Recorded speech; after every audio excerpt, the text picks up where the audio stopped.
Hello, everyone, and welcome to Word on the Street. My name is Cyrilda Summers McGee, and I am the founder and CEO of Workplace Change, which is a human resources, diversity, equity, and inclusion and change management firm located predominantly in the Pacific Northwest.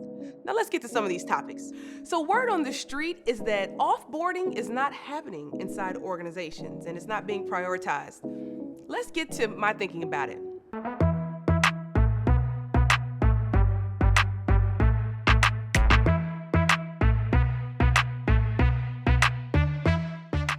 All right, gang. So in Workplace Change, we work with a lot of different clients on their people and culture challenges, and we help to coach them or help to design new strategies and approaches to solving their people and culture challenges, okay?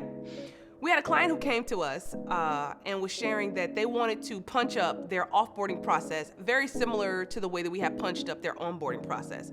And of course, I always tell people I got into human resources mostly because I'm nosy.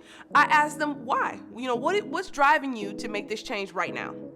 And they shared the following, that number one, they had some glass door hits about their offboarding process. When people were transitioning out, they were leaving, they were very dissatisfied, they were going to the glass door, and they were sharing this information. And then number two, they had an employee who had transitioned from their organization, going to work for a new organization, and our client was trying to appeal to them to become a client of theirs. Well, they ran into their former employee when they were doing their pitch, and they got denied. And they were denied because their former employee said disparaging things about the work environment based predominantly on their offboarding experience. But low-key, it was probably some in-house things that were happening before they were offboarded as well. So I want to just share with y'all, before you get into hot water, there are about four things that you ideally do anytime offboarding is happening, okay? So number one, when you're doing offboarding, you have to make sure that people are, kind of signing those reminder documents. So if you've got a clause about no compete, right? They can't compete and go and work for or solicit your clients. Or if there's a privacy document that they need to be reminded that the information that they had access to is private. Make sure that they're signing it during the offboarding, which means they need a point person to actually go sit down with them, explain to them what it is that they're signing. The second thing to be aware of is they have to have their COBRA information and their benefits information. So when they're offboarding, they need to know what rights do they have towards some of the fringe benefits or core benefits that are afforded to them throughout their employment. That's number two. Number three, you need to make sure you secure all of the company tech information, that you log them out of your system. You get badges, you get keys, you get a cell phone, you get the computer. All that stuff is returned back to you. But that's pretty commonplace.